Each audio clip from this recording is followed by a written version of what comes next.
హామీ ఇస్తావు, హామీ నిలబెట్టుకోలేని నీ ముఖాన్ని చూసినప్పుడు ఆంధ్ర రాష్ట్ర ప్రజానీకానికి రోత వేసేటటువంటి పరిస్థితి, పశ్చాత్తాపం ప్రారంభమైంది. అయ్యయ్యో ఎందుకు వేసాంరా, చంద్రబాబు నాయుడు గారి మాటలు విని ఎందుకు ఇన్ని అబద్ధాలు నమ్మి మనం ఎందుకు ఓటేశామనేటువంటి పశ్చాత్తాపం రాష్ట్ర ప్రజల్లో 2 మాసాలు నిండక ముందే ప్రారంభమైంది.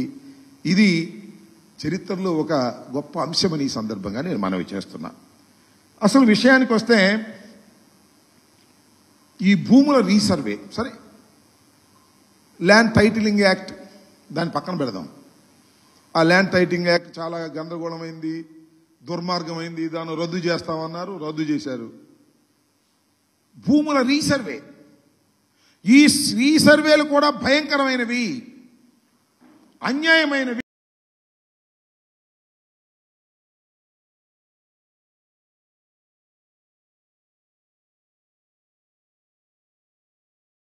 ఈ సర్వే వల్ల రైతాంగం తీవ్రంగా నష్టపోతున్నారు.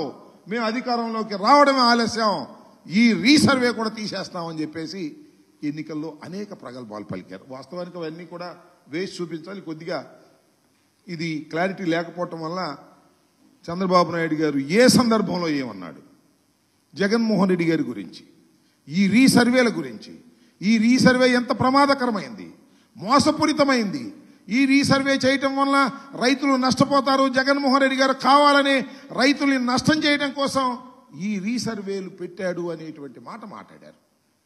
ఆయన మాట్లాడటమే కాకుండా వస్తుందా, వస్తే ఒకసారి గౌరవ ముఖ్యమంత్రి నారా చంద్రబాబు నాయుడు గారి ఎన్నికలకు ముందు ఏ విధంగా ఒకసారిగా చూపించు.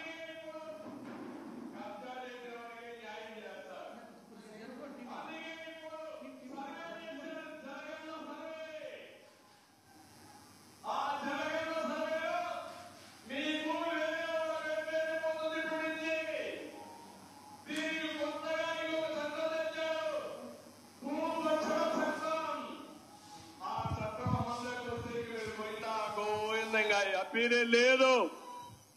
ఇప్పుడే లాయర్లు చెప్పారు ఈ సర్వే లోపభూయిష్టం, దీనివల్ల లాభం లేదు.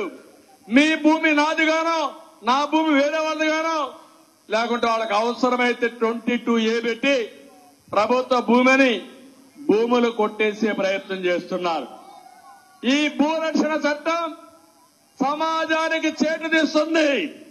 నేను అందుకే హామీ ఇస్తున్నా, ప్రభుత్వం వస్తానే భూరక్షణ చట్టాన్ని ఆపి మీ ఆస్తులు కాపాడే బాధ్యత తెలుగుదేశం పార్టీని చెప్పి నేను మీకు తెలియజేస్తాను. ఆ భూమి కూడా జాగ్రత్తగా చూసుకోండి. సర్వే అంటున్నాడు, సర్వే ఒక బోగస్ ఉంది, దీనివల్ల లాభం కంటే నష్టం ఎక్కువ ఉంటుంది. మీ భూమి ఈ వైఎస్ఆర్ దొంగలు రికార్డు వాళ్ళ పేరుతో పెట్టేసుకుంటున్నారు. అక్కడి నుంచి కుయ్యోమూరని వస్తే రాయబారాలు పెట్టి మధ్యస్థాలు చేసి సెటిల్మెంట్కి వచ్చే పరిస్థితికి వచ్చారు. చుక్కల భూములు కూడా వీళ్ళ ఇష్ట ప్రకారం లంచాల కోసం కక్కుర్తపడి డబ్బులు వసూలు చేశారు. సర్వేల్లో కూడా కావాలని చుక్కల భూములు పెట్టేసి వీళ్ళతో మాట్లాడుకుంటే మళ్ళా పేరు మార్చి అందరికి లంచాలు ఇచ్చే పరిస్థితికి వస్తున్నారు. పిచ్చ ముదిరింది, ఫ్రస్ట్రేషన్ పీక్ వెళ్ళారు.